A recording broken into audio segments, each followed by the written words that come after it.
Friends, हम सीख रहे हैं कि कोई ट्रांसलेशन बुक पढ़ के हम इंग्लिश बोलना किस तरह से सीख सकते हैं।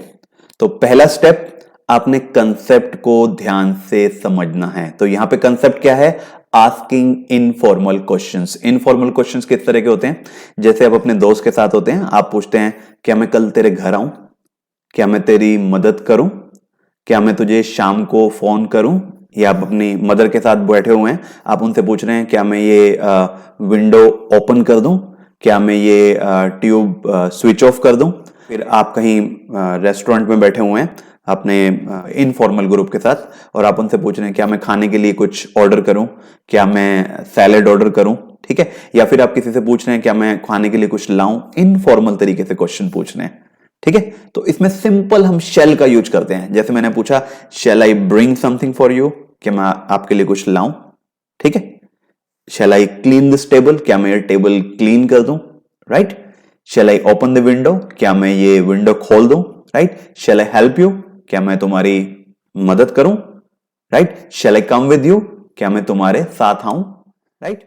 Shall I make this dish, क्या मैं ये डिश बनाऊं, राइट। सो इस तरह से इनफॉर्मल क्वेश्चन आप अपने दोस्त के साथ होते हैं, पेरेंट्स के साथ होते हैं, सिबलिंग्स के साथ होते हैं, या कुछ कलीग्स होते हैं जिनको आप अपने फ्रेंड्स की तरह ट्रीट करते हैं, राइट। तो वहां पे आप इस तरह के इनफॉर्मल क्वेश्चंस पूछते हैं।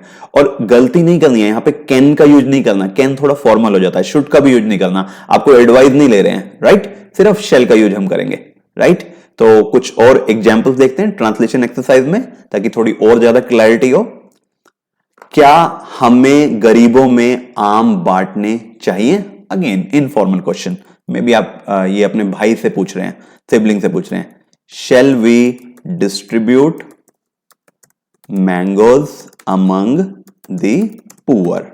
As simple as that. Next, क्या मैं ट्यूबलाइट बंद करूं? मे बी आप अपने फादर से पूछ रहे हैं। Shall I switch off the tubelight? Next, क्या मैं तुम्हारी मदद करूं? Shall I help you, shall I assist you?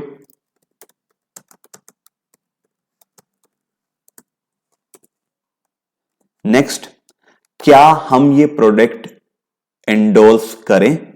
Shell we endorse? Maybe आप ये अपने फ्रेंड से पूछ रहे हैं, shall we endorse this product और द प्रोडक्ट? क्या मैं एयरपोर्ट पर उसका स्वागत करूं? Shall I greet him at the airport? तो ये हमने सेंटेंस फॉर्मेशन कर ली या ट्रांसलेशन एक्सरसाइज कर ली। अब हमने सबसे इंपॉर्टेंट पार्ट, बोलने की प्रैक्टिस करनी है। क्योंकि जब तक बोलेंगे नहीं, हम बोलना नहीं सीख सकते कोई भी लैंग्वेज। जैसे ड्राइविंग करे बिना हम ड्राइविंग करना नहीं सीख सकते, स्विमिंग करे बिना हम स्विमिंग करना नहीं सीख सकते। हो सकता है कि हम 50 बुक्स पढ़ लें स्विमिंग के बारे में, हो सकता है हम 100 लेक्चर्स देख लें यूट्यूब पे स्विमिंग के बारे में, पर जब तक हम स्विमिंग नहीं करेंगे हम स्विमिंग नहीं कर सकते। ऐसे ही जब तक हम इंग्लिश बोलने की प्रैक्टिस नहीं करेंगे तब तक हम इंग्लिश नहीं बोल सकते, right. So start speaking English today. तो आपने मेरे साथ साथ बोलना है, और जैसे मैंने आपको बताया है, आप शुरू में कुछ एग्जाम्पल्स देख के पढ़ सकते हैं, और धीरे धीरे आपने अपने आप से एग्जाम्पल्स बनाने की कोशिश करनी है। जितने ज्यादा आप एग्जाम्पल बनाएंगे उतनी क्लैरिटी आएगी, उतना कॉन्फिडेंस आएगा। चलिए स्टार्ट करते हैं। आपने मेरे साथ साथ बोलना है। Shall we distribute mangoes among the poor? Your turn.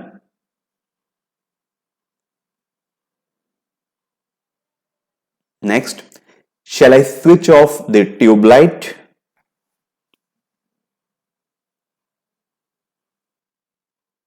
Next, shall I assist you? Your turn.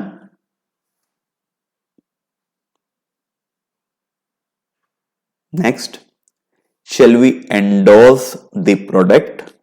अब आप बोलेंगे।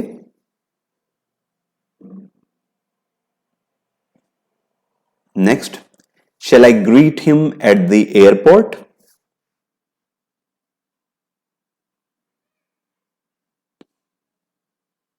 Next, shall I open the window?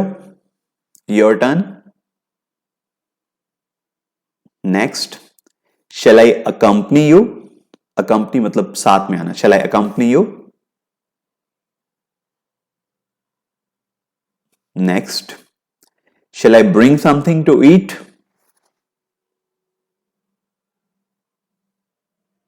Next, shall I call you in the evening?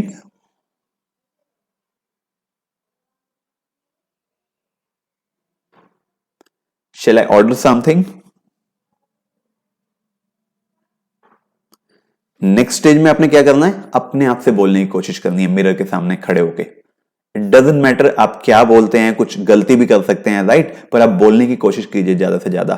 Shell I come with you? Shall I help you? Shall I clean the table? Shall I read this book? Shall I call you in the evening?